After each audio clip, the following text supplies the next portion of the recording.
राधे राधे महाराज जी। महाराज जी आपके चरणों में कोटि कोटि प्रणाम। महाराज जी आज तक हमने कभी मदिरा आदि का सेवन नहीं किया और अपने मन को संतुलित रखा है जब भी किसी दोस्त या ऑफिस दोस्त ने हमें मजबूर किया है, परंतु जब हम अपने रिश्तेदारों ये सब के कारण हमें जड़ बुद्धि और पिछड़ी सोच का कहते हैं, तो इस स्थिति में मन को संभालने के लिए किसने एक प्रश्न किया? नहीं, आप गलत आचरण न करें तो आपको जड़ बुद्धि का कहा जाएगा क्या? तो मुझे लगता है उल्टा है। जड़ बुद्धि वो लोग हैं जो ऐसा करते हैं, विवेकवान वो हैं जो नहीं करते हैं। आखिरकार कहीं ना कहीं सत्य का आदर तो होता ही बच्चा। भले कोई प्रमादवश तुम्हें गलत कह दे, लेकिन उनके भी हृदय में आदर होता है। अगर सत्य जड़ बुद्धि होता है तो हमारे पास एकांतिक में प्रश्न उत्तर करने कोई आए ही ना, जड़ बुद्धि से क्या बात करें। तो इसलिए हमें लगता है कि कोई हमें मूर्ख कहे या जड़ बुद्धि कहे या पुरानी रीति का कहे। देखो, कुछ लोगों का भाव ये होता है कि अगर हम अंडा नहीं खाएंगे, मांस नहीं खाएंगे तो स्वस्थ नहीं रहेंगे। अगर हम प्रसन्न हैं, सात्विक आहार है और सुंदर विचार है तो हमारा तन भी स्वस्थ रहेगा और मन भी स्वस्थ रहेगा। आप अच्छा दूर से देख के बताओ, क्या हम आपको लगते हैं किडनी फेलियर है? आप विचार करके देखो। क्यों? क्योंकि हम हर समय प्रसन्न रहते हैं। हम एक मिनट भी कभी किडनी फेलियर बन के नहीं बैठते।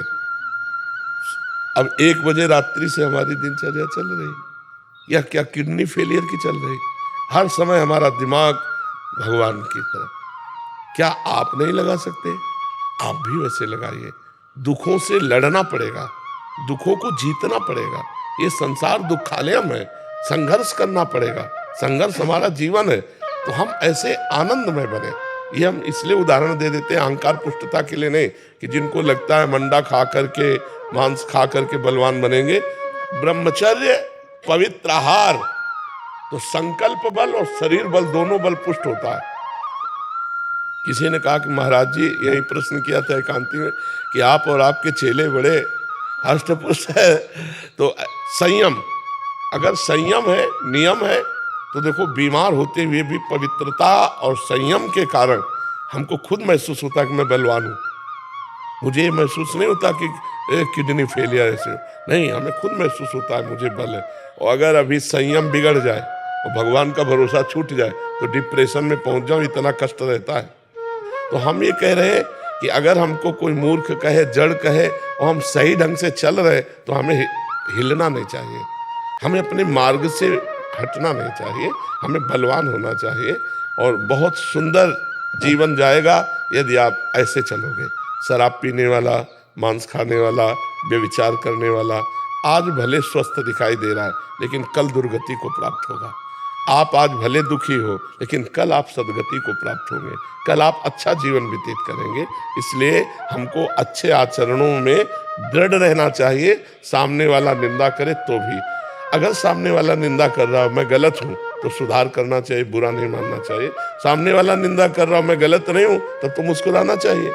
फिर शोक नहीं करना चाहिए कि वो कहे जड़ बुद्धि, तो अपने को विद्वान दिखाने के लिए हम शराब पी लें, हम मांस खा लें। ऐसे गंदे आचरण नहीं करना चाहिए। काफी बच्चे तो महाराज जी इसी उसमें आ जाते हैं, दबाव में आके भी गलत आचरण करने लगते हैं। गलत है, गलत है। वो बच्चे कम बुद्धि वाले हैं। प्रवीण बुद्धि अपने जीवन को गंदा न करे। अधिकांश वैसे स्तर के हो गए ना महाराज जी। देखो, शराब जो है, एक तो शास्त्र निषिद्ध है, शास्त्र रोकता है, और दूसरी बात उसमें लाभ क्या है? प्राय हमने शराबी जनों को अपने धर्म से च्युत होते देखा है। जब आप शराब के नशे में होगे तो आपका बर्ताव ठीक नहीं होगा, आपके आचरण ठीक नहीं होंगे, आपका चरित्र पवित्र नहीं होगा। और नालियों में तो पड़े आप देखते ही, नालियों में पड़े आप देखो ना, नालियों में पड़े दिखाई देते। पैसा गया, स्वास्थ्य गया, इज्जत गई। भला ऐसा क्यों? जब हमारे शास्त्र रोकते हैं तो शराब नहीं पीना चाहिए, और जब तक ब्याह ना हो तब तक ब्रह्मचर्य से रहो। ब्याह हो जाए तो एक पत्नी व्रत धारण करो। ये जो चला है ना गर्लफ्रेंड बॉयफ्रेंड, ये बहुत नरक है, बहुत अपवित्र जीवन, पूरी गृहस्थी को चौपट कर देने वाला जीवन है। मान लो जो बच्चा 2-4 बच्चों से संबंध रखते हैं, वो कभी ब्याह करके एक में टिक पाएंगे क्या? उनकी गंदी आदत बनी रहेगी, उनका जीवन व्यर्थ हो जाएगा, गृहस्थी संबंध टूट जाएंगे। इसीलिए नए नए ब्याह होते हैं, डिवोर्स हो जाता है। ये कोई जीवन है? अरे जीवन है कि चलो अब लो नसानी अब ना नसोई हो, 1-2 बार गलती हो गई, अब पति प्राप्त हो गया तो अब बहुत धर्म से रहे, या पत्नी प्राप्त हो गई तो धर्म से रहे। लेकिन आजकल शराब पीना और नया नया व्यभिचार करना और जैसे बने वैसे धन कमाना, यही उद्देश्य रह गया है। गृहस्थी के लिए ब्रह्मचर्य क्या नियम होना चाहिए महाराज? मासिक धर्म के 8 दिन बाद एक बार केवल संयोग कर सकता है, शास्त्रीय पद्धति के अनुसार महीने में एक बार। महीने में एक बार एक शिष्य ने अपने गुरुजी से पूछा कि हमारा ब्याह हुआ तो कैसे चलें? उनका वर्ष में एक बार।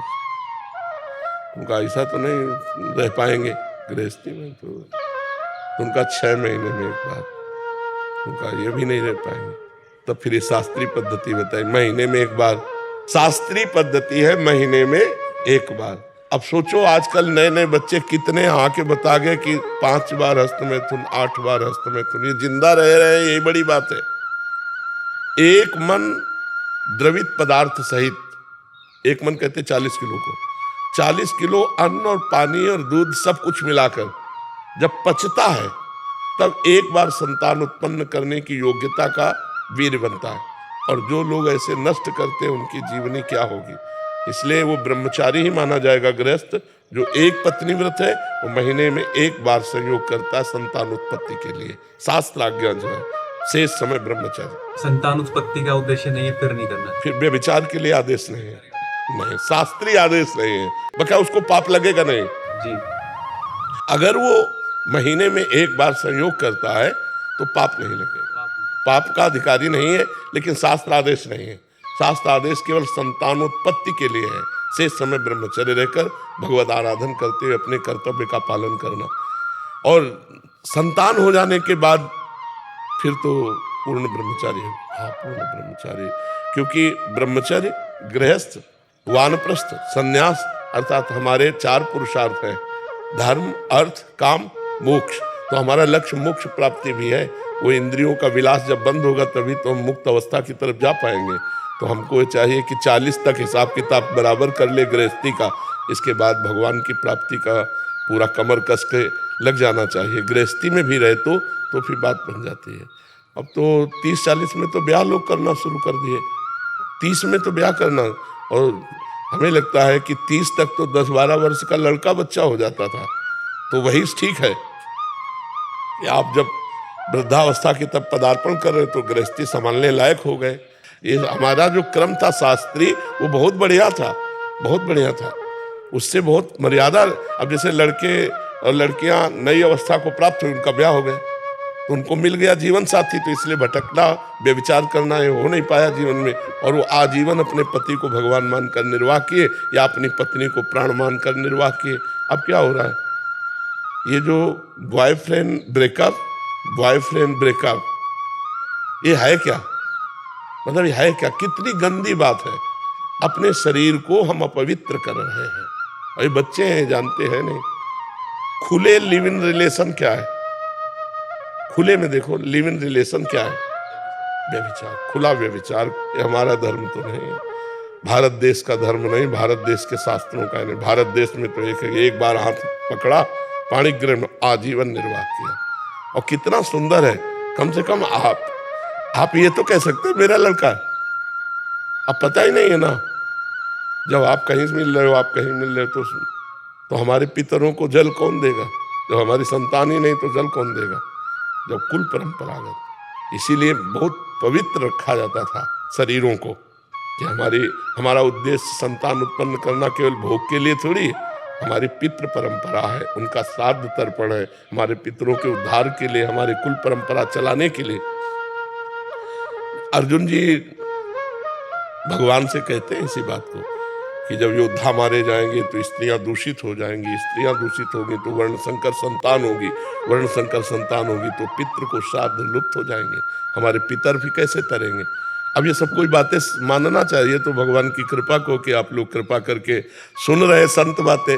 नहीं, कौन टीवी देखे, गंदी बातें देखे, मनमानी आचरण किए, साधु समाज या शास्त्र सम्मत बात सुनना ही लोगों को पसंद नहीं। ये तो भगवान की कृपा है कि इस समय लोग सुनना चालू कर दिए कि चलो सुन रहे हैं और मान भी रहे। हमें लगता है मान भी रहे, सुधर भी रहे।